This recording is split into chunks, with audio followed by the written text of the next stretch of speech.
the president of the Kings, Luc Robitaille, who has just walked into the building on the day of Game 1. That's Bob Miller saying, "Go Kings, go." What's up, man? Good to see you. Great to have you here. Luke, thank you for doing this. And good. Well, here's the thing. I was saying earlier before you walked in. Oh, we're live like now? Yeah, no, we're going. No we're on the air. Nothing, no yeah, prep. that was the welcome. What do you want, like a red carpet? And we have every line full. They don't want to talk hockey. They're out. Okay, so 4th year in a row, we've played the Oilers. Yeah. I have a feeling this year's going to be different, but I don't know if it's just me. Do you have a feeling? I mean, obviously, you have great respect for the Oilers, and they might have the 2 best offensive players in the whole conference in McDavid and Draisaitl. But you've got home ice. You've got a little better team this year. What's your feeling going into Game 1? Well, I would say Connor McDavid is the best player in the world, and I agree. Draisaitl's right there, probably number 1B, 1A, Right. 1B. Depending which night. Draisaitl has had a tremendous year. They're 2 amazing players, and we expect them to be healthy and to be great tonight. I think the thing that makes our team special this year is it's a team, and we've always talked about our depth and the way our guys play as a team, and hockey.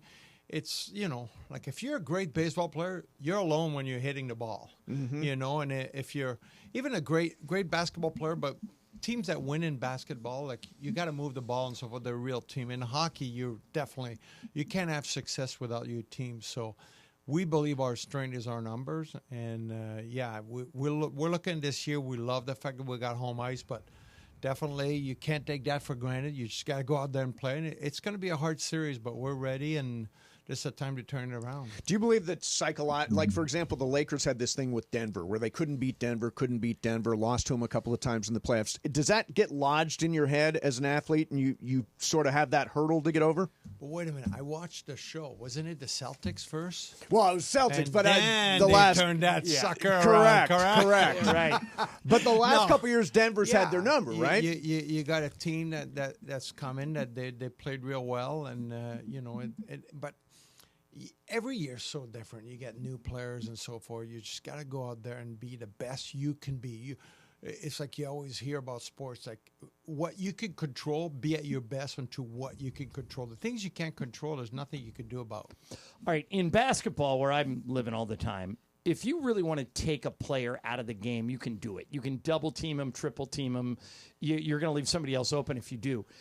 Hockey really isn't like that, right? Can you take McDavid and Draisaitl out of the game, or do you just try and make it hard on them? Yeah, you got to try to make it hard on them. You can't really take them out.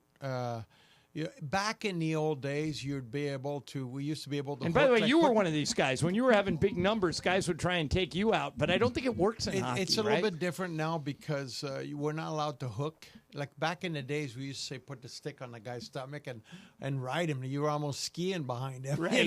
You can't do that anymore. So that's an automatic penalty. So we just got to go. It's more of a team concept where you're playing a better, tighter box and so forth, like in your own zone.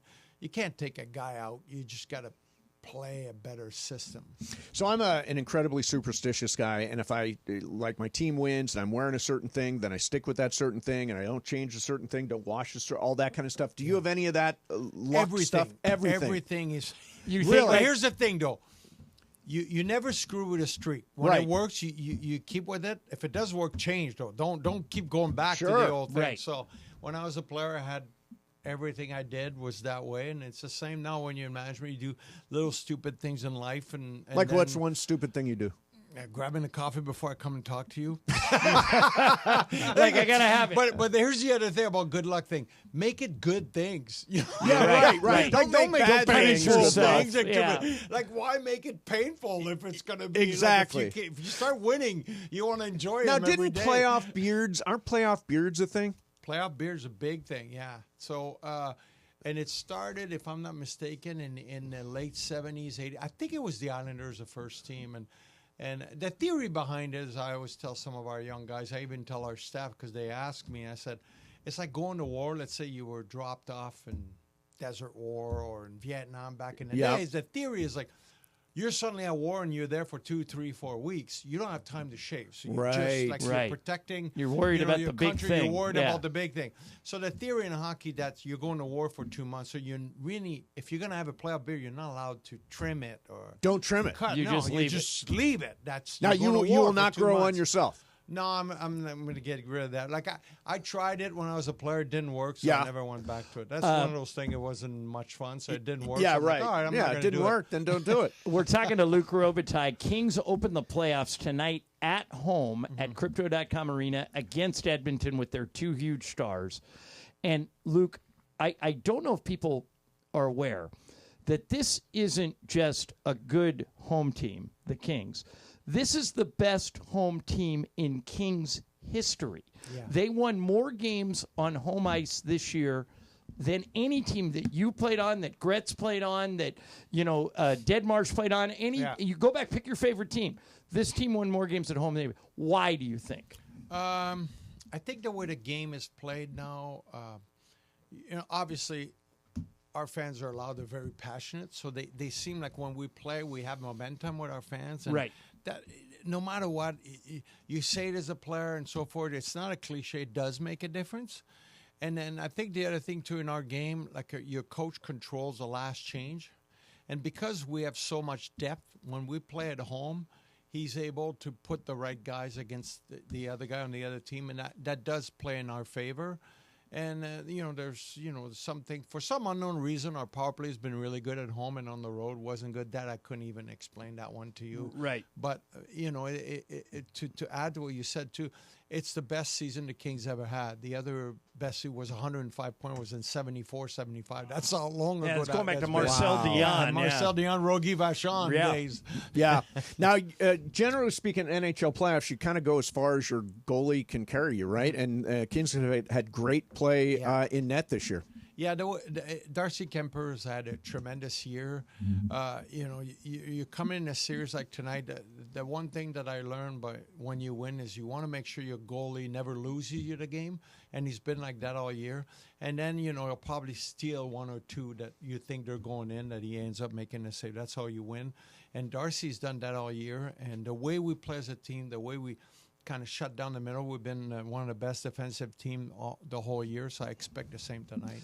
Look, in the NBA, the game changes when the regular season ends and the playoffs start. It gets more intense. It gets more physical. The stars play more minutes. Is it the same way in hockey or not so much? The hardest trophy to win in sport is the Stanley Cup. Right. No questions asked. I mean, it's going to be, we're starting tonight, we're going to play every 2 days, and the intensity picks up almost double. I mean, like guys play hard all year because it's, only so many teams make the playoffs, but it's totally different. The physicality, the blocking shots, and next thing you know, by game 2, you got half your team playing hurt. They keep playing, and it's fewer fights, right? Because guys don't want to get thrown out. More physicality, fights. But fewer fights. It's kind of weird. Sometimes the first 2 games, if a game gets out of hand, there's some things that get out of hand a little bit early, but definitely fewer and more physicality and a bigger price to pay. I always tell people, if you want to see what hockey is, follow any team that's in the playoffs, and then keep reading their social media and so forth the next 2 weeks. Yeah. Because then you'll see, Sergio has shoulder surgery and knee surgery. And you're like, wait a minute, he was playing 3 days ago. Yeah, right. Actually, right now, I think, do we have a pair of tickets for tonight? We got a pair of tickets for tonight, game 1 at Crypto. By the way, let me encourage anybody who to go after these tickets, because, Luke, I always tell people, you grew up with it, so for you it's more of an innate thing. But Mace, everybody I've ever sold on hockey, I said, go to 1 game. Yeah. And you'll be hooked. Hockey's a fun sport on TV, but there's nothing like it in person. Nope.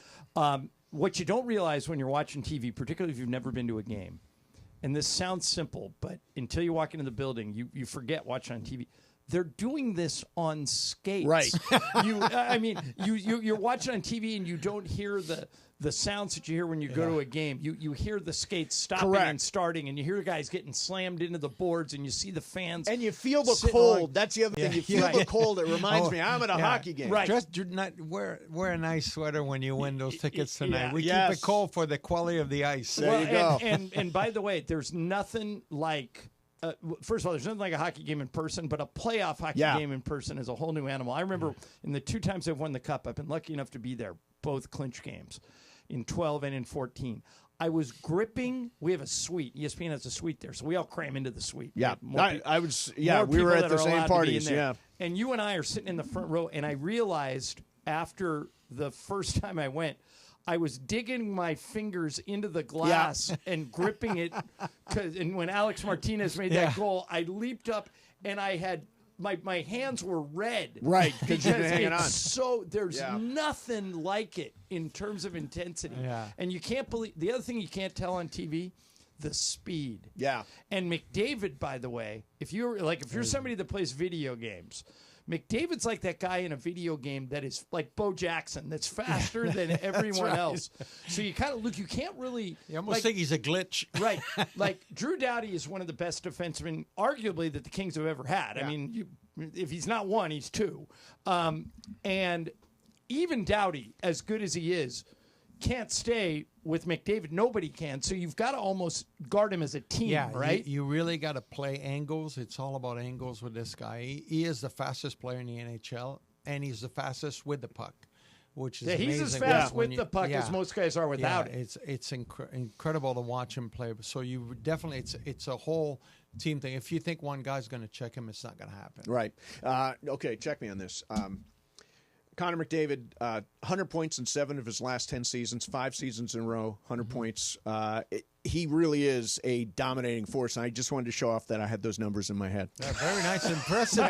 Thank you. Thank you. I looked all that up, Luke. I looked it all up. So I double-checked it. Yeah, exactly. Luke, is there a little bit of a Gretzky-Messier thing going on between McDavid and Draisaitl in that you worry so much about McDavid that it benefits Draisaitl because your defense is, you always got to know where McDavid is, and all of a sudden here comes Draisaitl and he's got a hat trick. He's really good at getting open on the ice, especially when they play together. Some shift they don't play together, but when they do, they seem to find themselves on the ice like quite easily. So you really got to be aware of both guys. One guy just keeps the puck way longer and skates with it. The other guy is one of the best shooters in the game, so we got to be aware of both those guys. All right, so caller number 7 right now. Pair of tickets for tonight, Game 1 at Crypto, Lakers, Edmonton.